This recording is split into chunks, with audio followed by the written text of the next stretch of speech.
Grief of a step parent. I lost two step parents in the last 2 years. I'm James Lott Jr. This is a lot of help with James Lott Jr.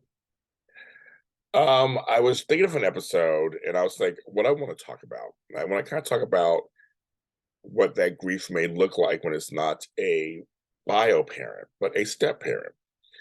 Um, it totally depends, of course, on degree of how close you are, when they ended their life, how long they were in your life. And I had two stepfathers who came at different times in my life, and I had different relationships with, and each died within a year of each other.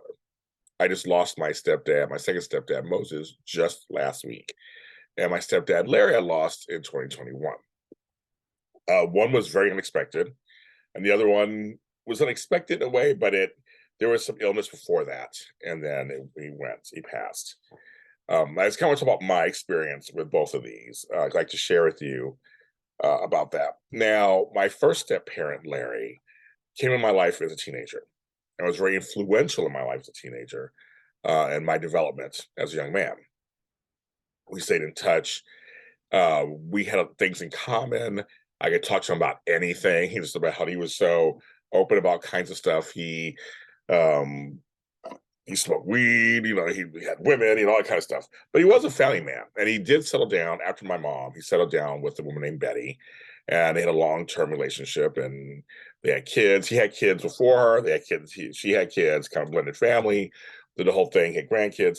But he stayed in touch with me. We stayed in touch for whether we lived together or not. We get together a few years or so. And he had moved to his own place. I'll never forget it. I went over to see him because he was always at home. He wasn't home. The one time to his house, he was not home. I don't know, that's him a note. And I kept meaning to go back over there. He saw me on television on Jimmy Kimmel. He got to see my big, big moment in 2021. And then he died. And when I have his text from my last text was that he thought, so you gained some weight, didn't you? Jimmy Kimmel. Yes, I did. But we had this really close relationship where we could talk to each other. He called me Junior. He was Daddy Larry. All my friends loved him. He was just a cool dude. Drove a Volkswagen Bugs. So when he died, when I heard he got the phone call, I was instantly devastated. I sobbed like a baby. I was just so upset. I miss him so much. I talked to his grandkids and to his late wife, his ex-wife, not her late husband. It was just tough. It was really tough. And I don't have a relationship with my father, which I think I've talked about on the show before. My father and I do not have a relationship. So he was the closest thing I had to a father, especially coming into my life when he did. So my second stepfather, Moses, came into my life when I was in my 30s. I wasn't living here. I was out somewhere else. I was not at the wedding. I did not meet him several years later. It was one day I'll write a book about that.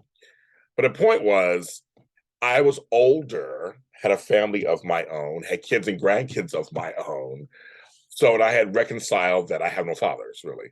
At the time, my stepfather Larry was still alive. You'll see in the picture that I post for this, both my stepfathers and I together. Because in our family, a lot of the exes that go through, they weren't the reason for the breakup for the other one. It came late, like there was very separate. Everybody was like friendly. We do think my family do things a little differently. Everybody's just kind of friendly and blunt, just like okay, everything was what it was and everything. So I still had Larry in my life on some level, but I was my own man basically. I was doing whatever I wanted anyway. I stopped looking for a father because I knew I was going to get it, and I had let that go. So I didn't really view Moses as my dad, but I just kind of viewed him as he's my mother's husband. He's taking care of her because now everybody's getting older. And I was very much like, as long as he treats her well, then we good. There's no whatever animosity I had about anything that was going before that melted away. And he was, I mean, extraordinarily good to my mother for nearly 25 years. They were 25 years married this year. If he had stayed alive, he was 14 years older than her. He passed away at 86 this year. Would have been 87. But I mean, he literally, I mean, like took care of it, drove, cooked, cleaned, just like took care of her. They were together all the time. They worked together, lived together. I mean, like retired together. He was doted on my mother more than life itself. So it's kind of like so for me, my caring for him grew out of the fact that he took care of her. So this is very interesting that he passed away, and so I haven't cried yet. I was crying off and on before that happened because we had to help caregive for him. So there were some times I cried for that, but I haven't cried yet. It's very interesting. I'm watching everybody else cry and fall apart and all this stuff, and I just haven't done it yet. And maybe it'll come later, or it'll be a small thing or whatever. And I try to people at home. Everyone grieves differently. You can't tell people how to grieve. You just can't. Everybody grieves differently, and I think for myself, it's like you can't make yourself cry. Doesn't mean you didn't care about him at all. I used to joke and call him Big Daddy and all that stuff. It's just I think I've been shocked that this actually happened. We knew it possibly could happen because he was older than her, but that don't always mean anything. It's just like wow. So he's not here to take care of my mother anymore. That's where it's hitting me more than that. Or he was here and just now he's not here. His actual presence is missed. And that's what I'm feeling and I'm just like because he wasn't my dad. He has kids also on his own, stuff like that. And we weren't a blended family. His family was over there, we were over here. We rarely ever met up. We weren't blended at all. Again, because we were all older. Like everybody was just so much older. There's just nothing, and I tell you all the time, I go, it's okay. My father's been married like 5 or 6 times. I know some of the ex-wives, they're not my mothers. There was one that was mother-like, but the rest were not my mothers. His current wife's not my mother, clearly. We only talked, but she was friendly when I met her a couple of times. It's like, so it's just like you learn to all be adults. Kind of just be adults and go, okay, that's my mother's husband. He's part of the family. He treats her well, so we'll treat him well because he treats her well.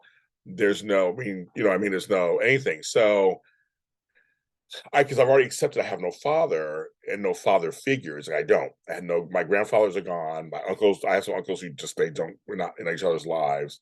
Um, it feels a little more finite now because both. Cause if I had Larry still, that might be still different. But now both of them are gone. It doesn't matter how close I was to them or not close to them. They're both gone. I literally have no male role models above me. I mean, old enough. I have a few friends that I look up to a little bit, but like, there's just nobody, no uncle so and so's, no grandfathers, not like that at all. So it's very interesting. But I just want people to know that grief comes in different ways, comes in different straight stages, and it's interesting when you have a step parent. And if you've never had a step parent, you don't understand any of this. You'll never understand any of what this stuff is. It's a little complex. I've had friends who their step parent came when they were born, and literally that was their parent. I have a couple friends who are like that, so I get that. Others, they're very close to their step parents. Others who I did a whole step parent thing once, live once, and people were telling me some horrific stories of step parents and how it really did not work out. So it's like it can go any direction because you're not their child. This is so funny. It's up to the step parent, I think, well, and you to decide what kind of relationship you're going to have. Are you going to be friends? Are you going to be parent like? It depends on when you come in, parent like, whatever. It's a complex thing, and let's say again, if you've never been through it, you just it's not easy to understand. I have friends who've never had step parents or step siblings or half siblings. It also depends if they have kids or related to you. I have all that. I have step half siblings. And I'm close to some and not close to others. It's crazy talk. But it's a complicated thing of life that happened in the 70s and 80s when people started divorcing and remarrying and having other lives. It's just natural thing. But anybody out there as a step parent who they're close to or not close to and they lose them, I'm with you. I see you. I understand that the emotions will be all over the place or not at all. And it's okay too. But rest in peace to Daddy Larry. Rest in peace to Big Daddy Moses. I will miss you both, each for your contributions into my life. And this is a lot of help with James Lott Jr. A lot of help.com. We're also on Facebook. We'll see you next time.